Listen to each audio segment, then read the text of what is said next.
La première chose que j'ai envie de vous dire à propos de cette question, c'est de façon un peu provocante, en quoi est-ce qu'un pessimiste n'est pas un contributeur? Un pessimiste, quelqu'un qui émet des remarques qui sont plutôt liées à des freins, à des craintes, c'est quelqu'un qui est en train de contribuer. Simplement, pas de chance pour lui, il est plutôt câblé frein, obstacle, et du coup, on a l'impression qu'il ou elle empêche l'équipe de rêver, empêche l'équipe d'avancer, empêche le projet d'avancer. Donc, changeons de posture intérieure. Moi, j'en ai très régulièrement des personnes comme ça dans tous les groupes d'intelligence collective que j'anime en recherche de solutions. Et dans ma tête, je les appelle mes petits optimistes intelligents, mes optimistes réalistes. Et grâce à cette posture intérieure, j'ai la capacité de les accueillir avec beaucoup de bienveillance et de valoriser leur contribution. Et simplement, je vais leur montrer que peut-être que c'est un peu trop tôt de s'intéresser tout de suite et uniquement aux freins et aux obstacles, et qu'il faudrait arriver à travailler une ambidextrie. Il y a un temps pour rêver, pour imaginer, et puis il y a un temps ensuite pour, de façon réaliste, examiner les raisons pour lesquelles ça ne pourrait pas marcher, pour identifier des freins, des risques, et se demander comment, grâce à ta contribution, toi, pessimiste bien sûr, comment est-ce que l'équipe pourrait faire pour, eh bien, si le risque devait arriver, dépasser ce risque, et puis pour sinon, idéalement, prévenir ce risque-là. Et je vais m'appuyer pour ça sur l'intelligence collective et au passage, je vais faire travailler toute l'équipe. Donc imaginez, vous êtes dans une réunion en résolution de problèmes ou en recherche de solutions. Et là, je vais leur dire, voilà, il y a deux postures qui sont indispensables à la vie de tout projet, de toute équipe.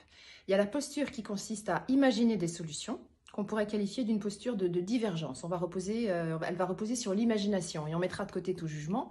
Et puis, il y a la posture qu'on pourrait qualifier de convergence, convergente, où là, on va s'intéresser à, de façon beaucoup plus analytique, les forces et les faiblesses de l'idée qu'on a décidé de retenir et bien évidemment les freins, les obstacles qu'il va falloir dépasser. Ce qui est très important, donc, c'est de faire comprendre à l'équipe tout entière que ces deux postures sont des contributions.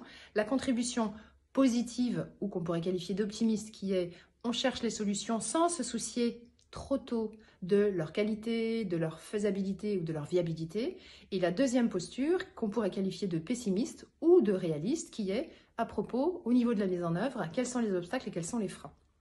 J'ai envie de vous donner pour finir un outil que j'aime beaucoup, que j'appelle le brainstorming top atroce. Alors il est un peu expert parce qu'il s'anime en 2 temps, mais il fonctionne très très bien. Il fait travailler cette ambidextrie à toute l'équipe et pas uniquement aux pessimistes, mais bien évidemment aux pessimistes en particulier. Première phase, on est en train d'essayer de résoudre une question. Les personnes doivent commencer chacune de leurs phrases par « ce serait top si ».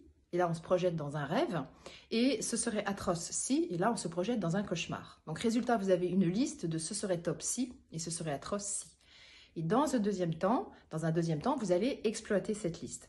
Ce serait top si, eh bien, quelle solution en réponse à notre question initiale est-ce qu'on peut proposer pour parvenir à cet idéal? Et en réponse à ce serait atroce si, dans lequel vous allez voir vos pessimistes se seront éclatés, mais tellement éclatés qu'ils auront aussi produit des ce serait top si. Donc face à ces ce serait atroce si, comment faire pour éviter cette situation et quelle solution en réponse à notre question initiale est-ce qu'on pourrait proposer pour arriver toujours à nos fins, c'est-à-dire à la résolution de notre question. Donc je termine en résumant ce que je viens de vous dire. Travaillez votre posture. Le pessimiste, c'est un optimiste réaliste, c'est un optimiste intelligent. L'équipe tout entière peut permettre aux pessimistes de travailler la notion d'intelligence collective en divergence-convergence. Et pour finir, le top atroce, qui est vraiment un outil qui fonctionne très bien et qui va renouveler vos animations de recherche de solutions en équipe.